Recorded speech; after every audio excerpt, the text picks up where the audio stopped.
اب کچھ احکام و مسائل وضو سے ریلیٹڈ، اس میں شروع میں یہ 5 چیزیں اس میں سمجھ لیں، احادیث میں اس کی ڈیٹیل بھی آ جائے گی۔ 5 چیزیں ہیں جن سے وضو ٹوٹ جاتا ہے۔ نمبر 1، ہوا کا خارج ہونا، چاہے تھوڑی ہو چاہے زیادہ ہو، چاہے ہوا خارج ہونے کی بدبو آئے یا نہ آئے، آپ کو پتہ چل گیا کہ ہوا خارج ہوگی، وضو کیا وہ آگے حدیث بھی آ جائیں گی، میں بتا دوں گا انشاءاللہ۔ نمبر 2، پیشاب، اور اسی میں پخانہ بھی داخل ہے۔ نمبر 3، مزی، اور نمبر 4، شرمگاہ کو بغیر کسی کپڑے کے حائل ہوئے ڈائریکٹ چھو لینا، اور نمبر 5، اونٹ کا گوشت کھانا۔ یہ 5 چیزیں ہیں جو وضو کو توڑ دیتی ہیں، اور اب ڈیٹیل کے ساتھ احادیث اس کی ثبوت میں پیش کر دیتا ہوں۔ صحیح بخاری اور مسلم کی متفق علیہ حدیث ہے کہ آپ صلی اللہ علیہ وسلم نے فرمایا، جس کا وضو ٹوٹ جائے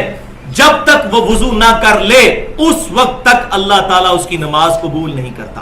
تو نماز کی چابی جو ہے یہ وضو ہے۔ نمبر 2 حدیث صحیح بخاری اور مسلم کی متفق علیہ حدیث ہے، سیدنا علی کہتے ہیں رضی اللہ تعالیٰ عنہ کہ مجھے کثرت سے مزی آیا کرتی تھی۔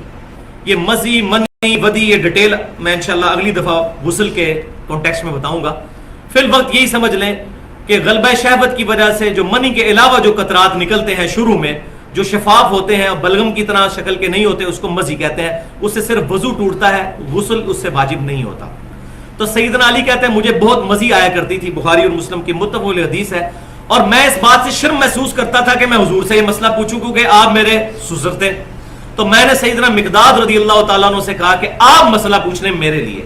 تو سیدنا مقداد نے جب آپ صلی اللہ علیہ وسلم نے مسئلہ پوچھا تو آپ صلی اللہ علیہ وسلم نے فرمایا کہ علی سے کہو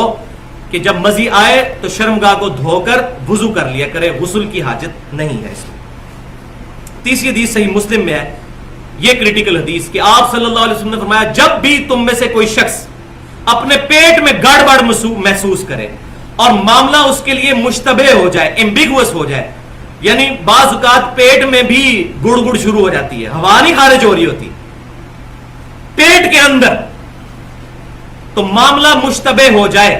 تو وہ اس وقت تک مسجد سے باہر نہ نکلے وضو کرنے کے لیے، یعنی نماز میں ہے اور وہ باہر نہ نکلے جب تک کہ آواز یا بدبو نہ سونگھ لے۔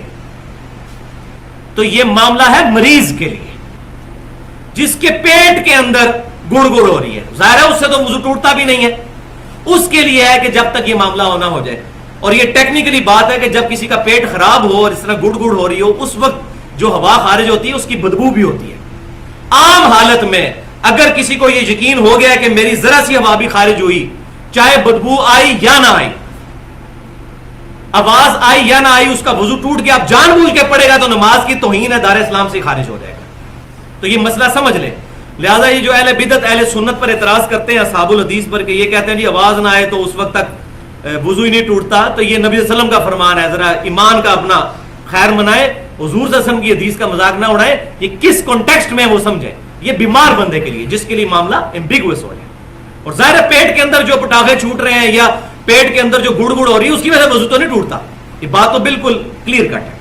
یہ مسئلہ میں نے ضروری بتانا تھا۔ چوتھی حدیث صحیح مسلم میں کہ نبی صلی اللہ علیہ وسلم نے پوچھا گیا کہ جب ہم بکری کا گوشت کھاتے ہیں اس کے بعد وضو کیا کریں، تو آپ صلی اللہ علیہ وسلم نے فرمایا کہ تمہاری مرضی ہے، کر لو تب بھی ٹھیک، نہ کرو تب بھی ٹھیک، یعنی وضو نہیں ٹوٹتا۔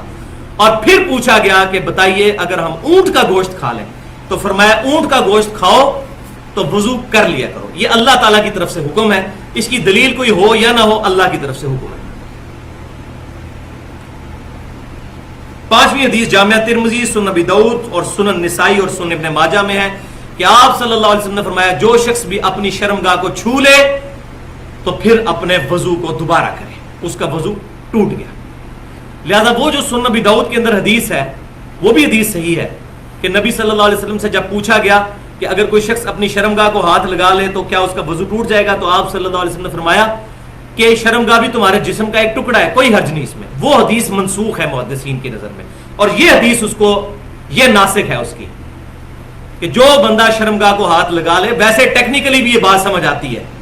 کہ جو اتنی ایکسٹریم تک گیا ہوا ہے اس کو وضو کر لینا چاہیے دوبارہ۔ چھٹی حدیث صحیح ابن حبان میں اور سنن دارقطنی میں اور مسند امام شافعی میں